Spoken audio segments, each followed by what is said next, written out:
Hello and thank you for watching. Let's look at Xingyi's 5 fundamental strikes.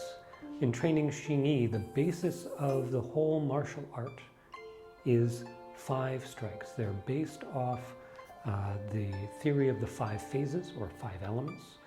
And so there's a strike for each one of those. The phases or the elements are metal, water, wood, fire, and earth. And so for each of these, there is a characteristic strike. And today I want to look at the direction of these strikes.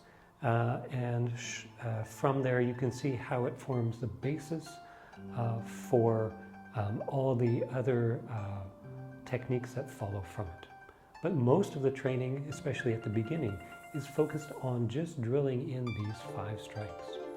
The first one is the chop, the pichuan, which is a chop that comes through here.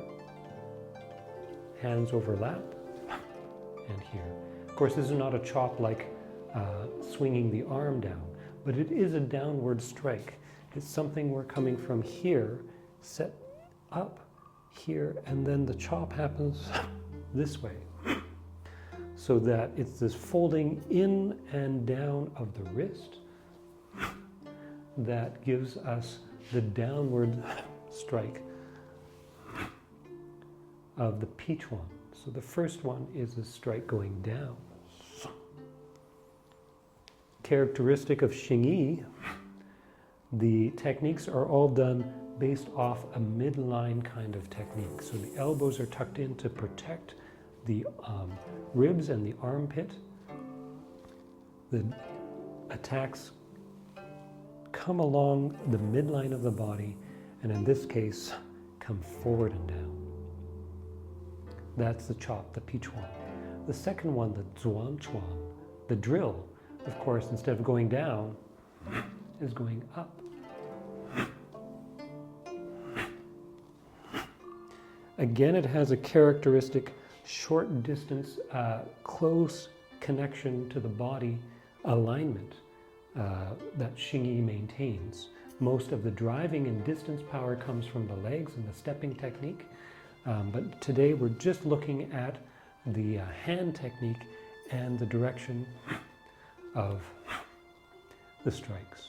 So this is basically an uppercut strike coming through here. From there, the next one, bangchuan, the drive, comes straight through, straight forward. Again, characteristic of Xingyi, coming straight along the midline and not trying to reach huge distances. So instead of it being something where you're trying to reach a long distance to cover ground, you're doing a short distance, highly compact kind of strike coming through this way.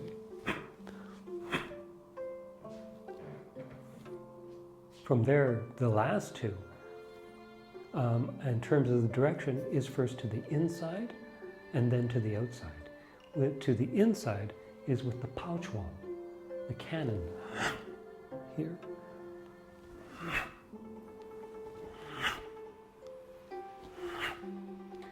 With this one, again, it starts with a blocking hand, and again, characteristic of Xingyi is something where the block doesn't need to go off very far. It's something that's as efficient as possible, just enough to bring something past the head and the torso, just to here. In behind that comes the strike, which comes through on the midline.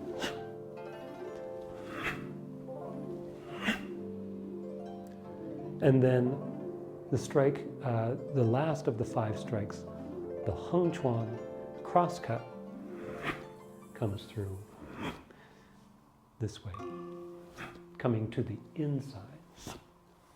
From the side, it's a rolling technique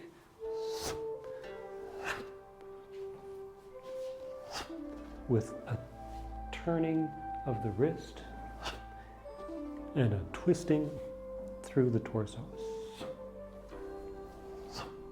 There. for each of these 5, with each direction of the strike, there is a corresponding counter direction or opposite direction that happens internally through the torso. So for the first one with the chop, as the arm strikes down, the torso lengthens slightly. This is an internal thing. So the actual movement is quite small. As someone becomes more and more skilled, the internal movement becomes smaller and harder to see. But it is something where from the setup, where you're set up here, you want to set the body down into the low back, bracing up. And then as you come through with the strike lengthens the spine as you strike and have the palm strike downwards. And of course, this is the opposite of coming through with the drill, where as the arm drills up, we want to make sure that we set the body down underneath the arm as it was here. So instead of being here, we need to have it so that the center of gravity sets down to anchor and come underneath to provide the support for the striking that happens upward with the uppercut. When we're driving forward with the Beng Chuan, we want to set the body back. So we're setting back into the body, anchoring the shoulder blade, creating a solid structure for this strike. Interesting thing for the last two. First one coming through to the inside. Inside and outside I should have defined better for those not familiar. For someone, it's in relation to your opponent. Whichever foot is in front, whichever hand, the guard hand is in front, that creates an outside to the person, and when you're more to their front, an inside. So with the Pao Chuan, you're coming through to the inside, past their guard, and then applying the strike through. And so as the direction of the attack is to the inside, the corresponding counterbalance internally, of course, is to your outside. So meaning having this area of the body be the part that helps anchor the strike on one side, on the other. The cross cut comes to the outside of the person. So if a person is here, the attack comes to the outside of the arm, trying to jam them in.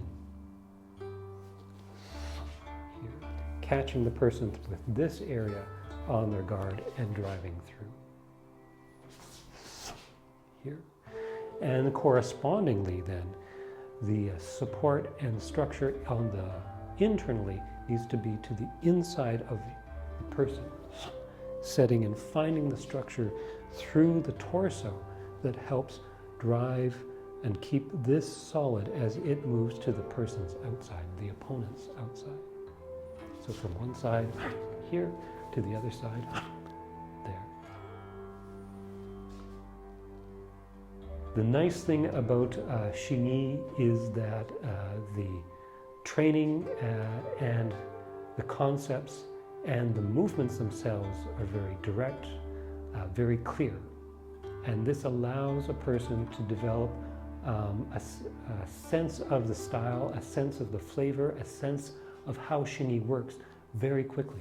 This is quite the opposite from something like Tai Chi.